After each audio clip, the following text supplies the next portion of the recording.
I have been using Fiddler since its release, and I'm surprised how much can you dig into the network rather than just browsing through it.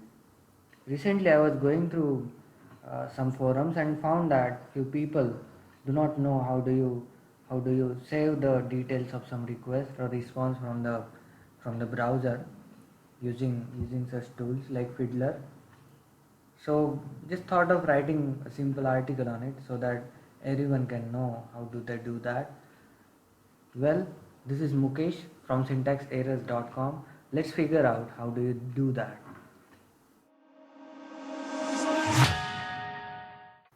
So first, let's see how does Fiddler work.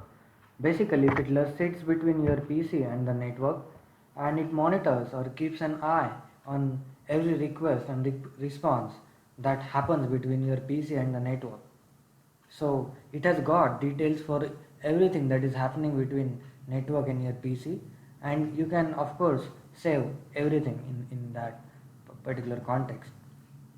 Just to show you, look what happens when I search for something. So if I search for something, say for example, if I search for syntax errors, you can see that quickly something happens in the network. And when I search in details and open the website itself or anything, you can see that all the requests and responses are being logged.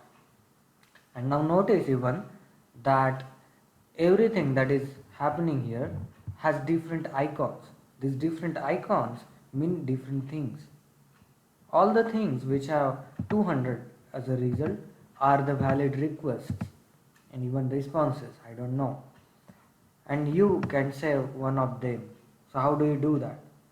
So for example, and you can even here see that it has got a response from host, which is syntaxerrors.com, and URL is slash result is 200, meaning that it was valid result, and content type is text slash HTML, meaning that it was actually passing the website and bringing back to browser.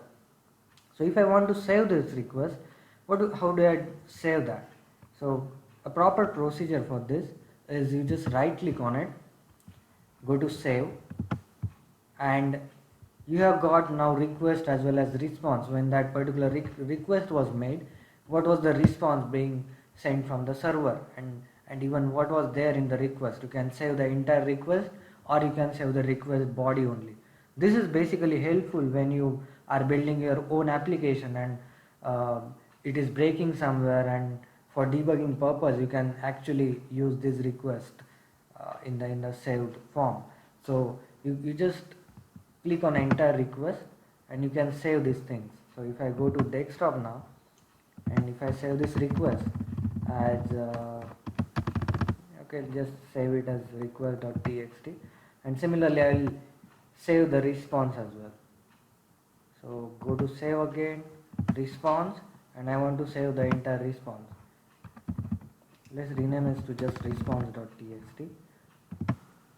And now if I close everything and go back to my desktop where it was saved, and if I open that request.txt, you can properly see that it has logged in all the details of that particular request, right?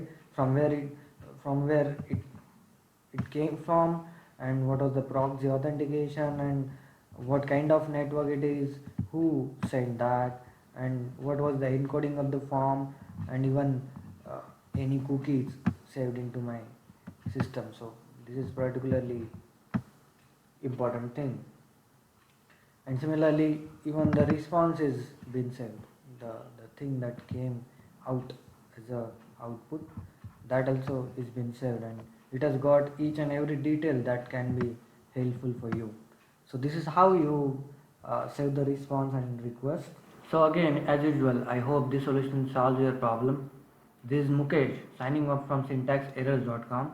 Have a good day.